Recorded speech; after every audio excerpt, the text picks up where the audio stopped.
আসসালামু আলাইকুম রহমতুল্লাহ বারকাতু। রাসূলুল্লাহ সাল্লাল্লাহু আলাইহি ওয়াসাল্লামের একজন স্ত্রী সফিয়া রাদিয়াল্লাহু তাআলা আনহা, যিনি আহ, ইহুদিদের মেয়ে এবং ইহুদিদের খাইবরের তখন যে সর্দার, তার মেয়ে আহ, হুয়াই ইবিন আখতাব ইহুদি সর্দার ছিল। তো খাইবর বিজয়ের পরে তিনি বন্দী হয়ে আসেন মুসলমানদের হাতে। রাসূলুল্লাহ সাল্লাল্লাহু আলাইহি ওয়াসাল্লাম তাকে বন্দী মুক্ত করে দেন এবং তাকে বিবাহ করেন খাইবরের যুদ্ধের পরে। সহিহ বুখারীর হাদিস 371 নম্বর হাদিস।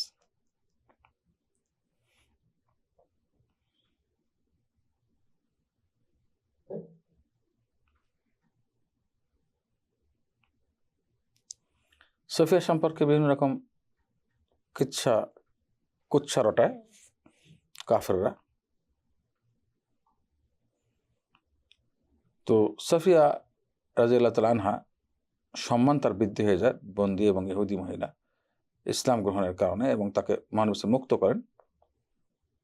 যে তার সম্মানের জন্য যথেষ্ট যে তিনি কুফর থেকে মুক্ত হয়ে ইসলাম গ্রহণ করেছেন এবং আল্লাহ তাআলা তাকে কুফর থেকে মুক্তিদান করেছেন।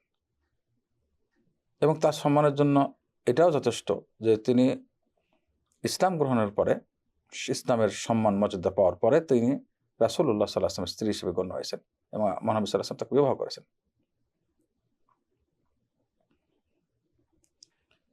এটা এটা এর চেয়ে বড় সম্মান আর কি হতে পারে?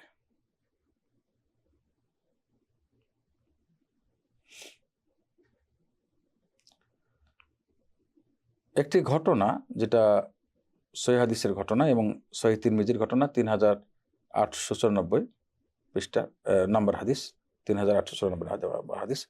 আনাস রাদিয়াল্লাহু তাআলা আনহু থেকে বর্ণিত, সফিয়া রাদিয়াল্লাহু তাআলা আনহা কাছে এই কথা পৌঁছে গেল যে হাফসা বিনত ওমর ইবনে খাত্তাব, মহানবী সাল্লাল্লাহু আলাইহি ওয়াসাল্লামের একজন স্ত্রী, ওমর ইবনে খাত্তাবের মেয়ে হাফসা রাদিয়াল্লাহু তাআলা আনহা তাকে বলেছেন যে ইহুদিদের মেয়ে, এই কথা। তখন তিনি কাঁদা শুরু করলেন।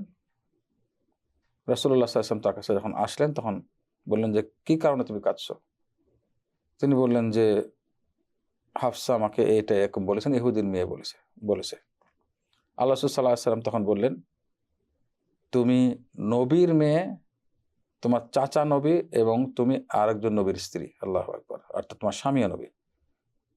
তুমি নবীর বংশের, নবীর একজন নবীর মেয়ে, তার বংশের, এবং তোমার চাচাও নবী ছিলেন, এবং তুমি একজন নবীর স্ত্রী, অর্থাৎ শ্রেষ্ঠ নবীর স্ত্রী।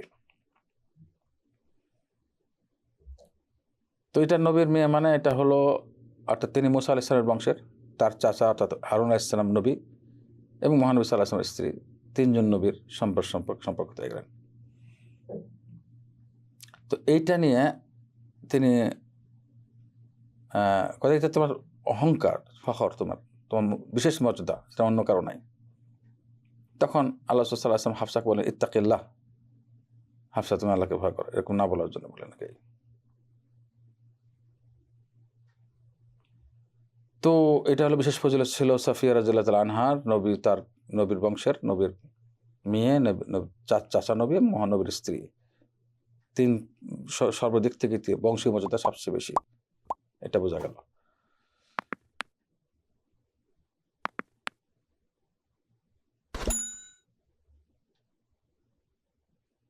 আল্লাহ তাআলা আমাদের সবাইকে সঠিক দিন জেনে আমল করে আমাদের তৌফিক দান করে। আমিন।